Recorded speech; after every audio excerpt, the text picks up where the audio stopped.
संपूर्ण प्रकरणामध्ये पोलिसांनी नोंदवलेली आहे। महाराष्ट्र दिनाला 1 मे रोजी हा सगळा प्रकार पुण्यातल्या भोरमध्ये घडलेला आहे। त्या चिमुकलीला भुलवून फसवून तिला गोठ्यात नेऊन तिच्यावरती अत्याचार करण्यात आला। ती ओरडत होती असा तो सांगतोय, कारण तिच्या डोक्याला लागलं होतं।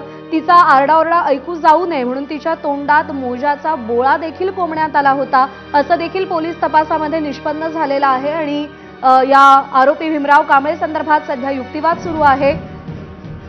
चौथ्या गुन्ह्यामध्ये आजन्म कारावासाच्या शिक्षेची तरतूद देखील करण्यात आलेली आहे। सरकारी वकील जोरदार युक्तिवाद करतायत की आरोपीला कठोरात कठोर शिक्षा व्हावी आणि मृत्यूदंड व्हावा, यासाठी मागणी केली जाते। आपण कोर्टात काय झालं ते ग्राफिक्सच्या माध्यमातून पाहतोय।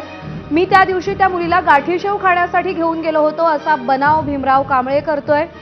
त्या दिवशी मी पाय घसरून पडलो आणि त्याच वेळी त्या मुलीच्या डोक्यालाही मार लागला।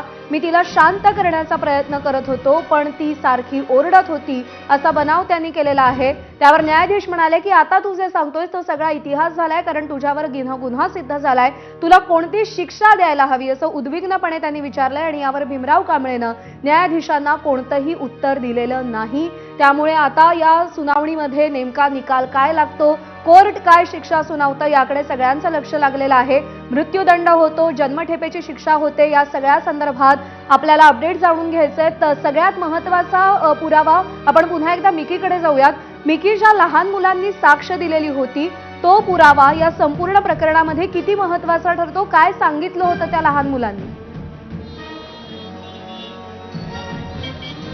अर्थात जर आपण बघितलं तर प्रज्ञा, कोर्टामध्ये वकिलाकडून, जे सरकारी वकील आहे त्यांच्याकडून युक्तिवादच्या दरम्यान पुन्हा एकदा हे सगळे पुरावे कोर्टाच्या समोर ठेवले जात आहेत, जेणेकरून कठोरात कठोर शिक्षा मिळावी।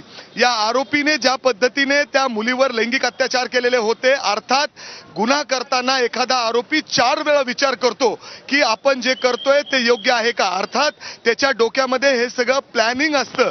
आणि अर्थात जर आपण बघितलं तर पोलिसांनी जे एव्हिडन्स या ठिकाणी जमा केलेले आहेत त्याच्यामध्ये 55 एव्हिडन्स, म्हणजे अर्थात जे लोकांची साक्ष त्या ठिकाणी नोंदवलेली आहे त्याच्यामध्ये 55 बरोबर आहे। थंड डोक्यानं केलेला हा गुन्हा आहे असं सरकारी वकिलांकडून सांगितलं जात आहे आणि वासने पोटीच आरोपीनं हे सगळं कृत्य केल्याचा युक्तिवाद देखील केला जातोय। मिकी, सोबत रहा, या युक्तिवादासंदर्भातले अपडेट जाणून घ्यायचे। एक छोटासा ब्रेक घेऊन लगेच परत येतोय बातमी